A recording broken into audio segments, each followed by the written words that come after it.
All right, man, here's your educational video. You are going to have the only link to this video. I'm putting it on YouTube, but the only people that can see it are people who have the link. So that's you.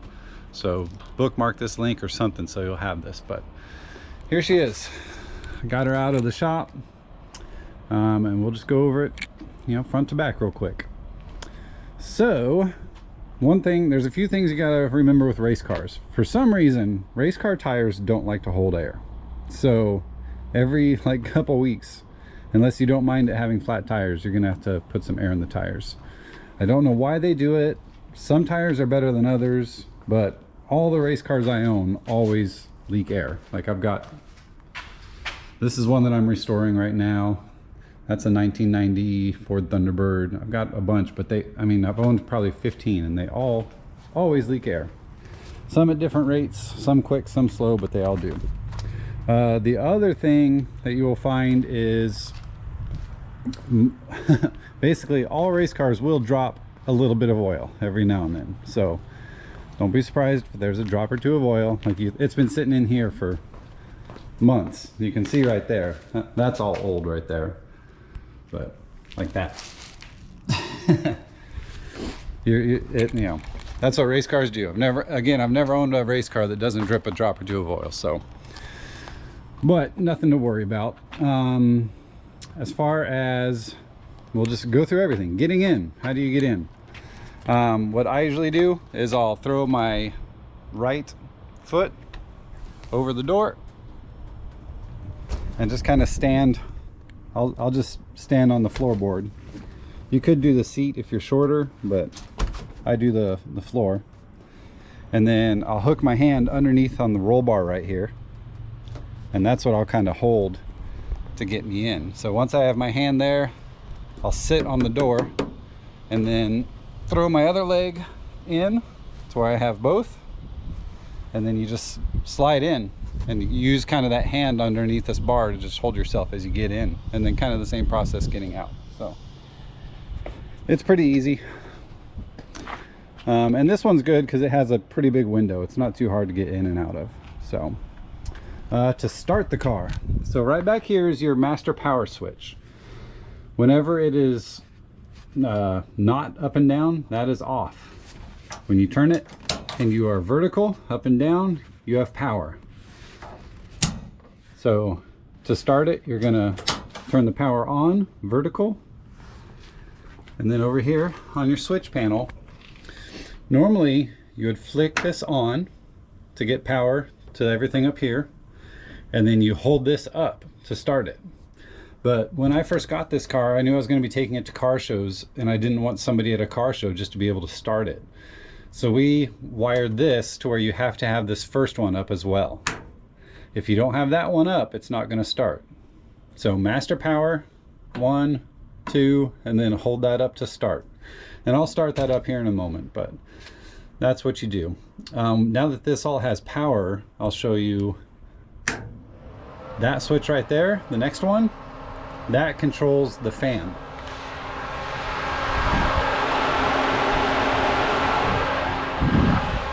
So it doesn't have an automatic fan. You're gonna have to keep, if you go out, you want to keep your eye on the water temp. If it gets up above up to about 210, 215, turn on the fan. And that should bring it back down to 190 and just kind of hover it around 190. So that's your fan. This middle switch doesn't do anything. So if there's something else that you want to hook up, this switch is available. All right, so there's that. Steering wheel. Steering wheel is easy. Actually, this one doesn't even have the metal ring like I told you about, I think. So this one, you'll notice this is your steering column. It's just got teeth on it and it's got this groove. So the steering wheel is just going to push on like that, super easy. And then it's got this pin zip tied to it. You're going to push the button on the end of the pin, push the button, and it'll just slide through, and that locks it. It won't come out unless you push that button to get it out. So that locks the steering wheel in place. Now getting in and out, like I said, it's much easier to do without this. It's almost impossible to do if the steering wheel is on. So You're just going to push the button and pull out, and then just pull the steering wheel off like that. And I always just set it up here on the dash like so. Your fire system. Your fire bottle is over there. It's got 3 nozzles on it. One that goes back to the fuel cell, one that comes underneath the dash and is pointing toward the driver, and another nozzle that goes into the engine bay. If you're ever like, you know, gonna take this on the track or something like that, you're gonna pull this pin out and just let it hang, and that kind of activates the system. To activate it, you just pull that, yank it out, and it'll turn on the whole fire system. With that pin in, you cannot yank this out, so that's kind of like the safety. So I just leave it in all the time unless I'm on the track. But yeah, it is a 4-speed transmission. It's got reverse. Reverse is going to be over and up next to first gear. When you're trying to push it over it, you do got to fight it just a little bit. You'll push, push, push, and then it'll kind of thunk into reverse and go up. But you do have reverse and 4 speeds. Let's see. This one is pretty good about starting if you haven't started it in a while. Like if you leave it for 2 or 3 weeks, you know, it should still start up. Just pump the gas a little bit. If you leave it for maybe more than a month, you might need to take off the air cleaner and squirt some fuel into the carburetor, or just spray some starter fluid in there to get it started. But if you let it sit too long, those bowls will dry up a little bit, and you know, you got to use starter fluid or add some fuel. So these cars are adjustable as far as height goes. So see how, like, it's pretty low right there. If you ever wanted to raise the body up higher to get like more nose clearance, you know, to get the nose higher off the ground, these are your jack screws. So you would get a big socket and, you know, put the socket over that and just do it manually or use an impact gun. But turning it, you know, one way will raise it, turning it the other way will lower it. So you can raise the whole body, the whole chassis, up and down. So that's kind of good to know if you're loading it, you know, in a situation where your ramps aren't the best and you need more nose clearance. That's one thing you can do. Back here, you got 2 pins that hold on the trunk. So the pins just have a hole, and you just slide it in there and then push like that, and then just pull it out.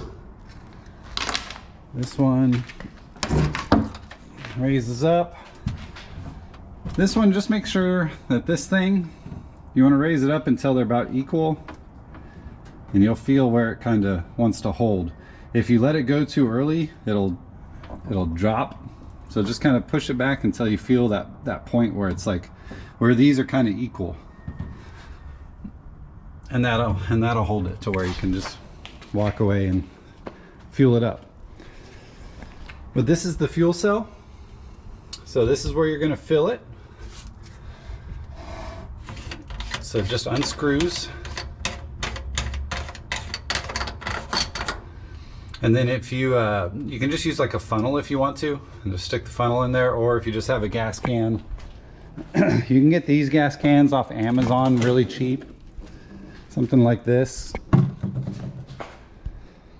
But you can just use this. It's got a flexible tip, you know, like some tubing. Oops. And yeah, yeah, I've had this one for a long time. You can tell it's gotten brittle. This one's old, so I just broke it, but no worries. I can replace that. But yeah, so you just pour it in there. I would guess there's probably, I don't know, 3 gallons left inside here right now. This, don't worry about this. This is called the overflow tube. Back during the racing days, put that back on. Whenever they were fueling the cars, there used to be a hose coming down from right here that would go to right there, and they would fill it up on the outside. And as the fuel went in, it would fill up, and when it got full, the excess would start coming up this tube and out the back. And there used to be a guy with a catch can that was waiting to catch the excess, but you don't have to worry about that. So this is the nozzle for the fire system back here, and this one is actually automatic. If this catches fire back here and this thing gets up to a certain temperature, that thing inside is going to bust and automatically set off the system. So that one is automatic.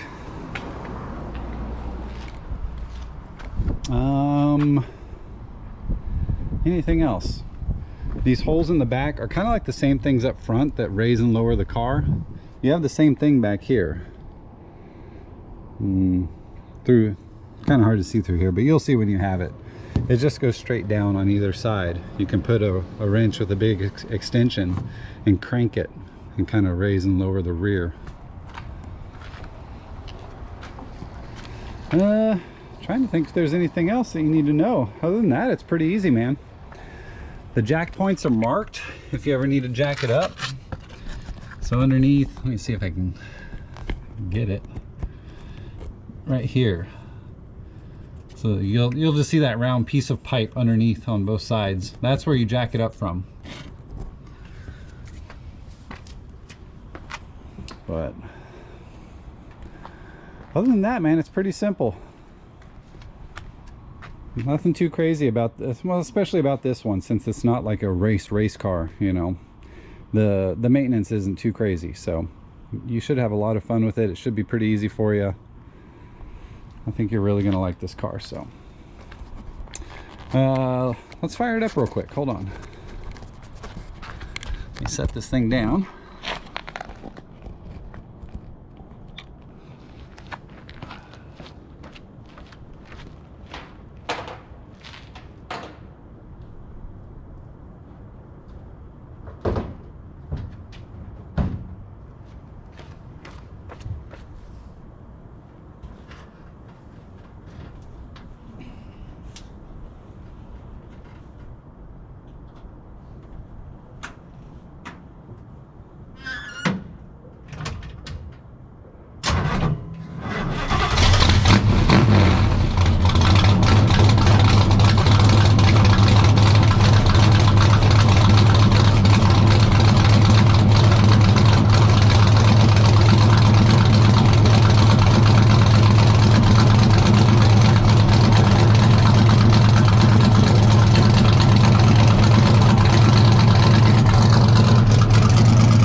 It does run a little bit rich at idle like that.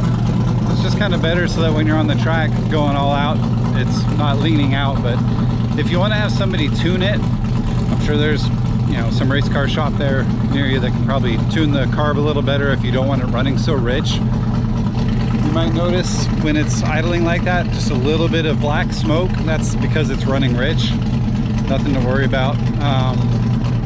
I'll go up and show you how to turn it off. So basically turning it off, the easiest way is just to flick all those switches back down. I mean, there's no special process for turning it off. Just any of the two switches that are up on that switch panel, just click them down and that'll kill power. And then don't forget to turn that master switch back, otherwise you'll kill the battery. So let's go turn it off.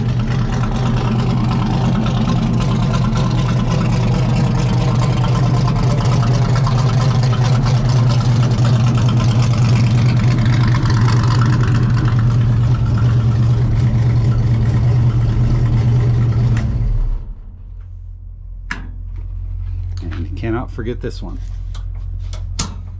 If you ever do forget that and the battery dies, the easiest way to put a trickle charger on it is back here. So if you look, let me get this back here real quick. So that's a negative point, so you can clamp your negative on there. And on this switch, on the back side, there's two cables. One of them, the one on the right, goes up to the dash. The one on the left goes down to the battery. So if you clamp your positive onto the terminal on the left, that gives you your positive and your negative to charge it. So that's how I always charge it. If you ever need to get to the battery, it's back here behind the rear wheel. So you're gonna have to jack up the car. You're gonna take off this rear wheel, and then right back here, see this panel right here? That's where your battery is. So there's two bolts holding that little panel on. Just take those two bolts off and the battery's inside there. I did just buy a new Optima red top battery, so that's a brand new battery in there for you. You should be good for a long time. So anyway, man, yeah, that's your new toy. I hope you enjoy it. If you have any problems, just give me a call, man. Bye.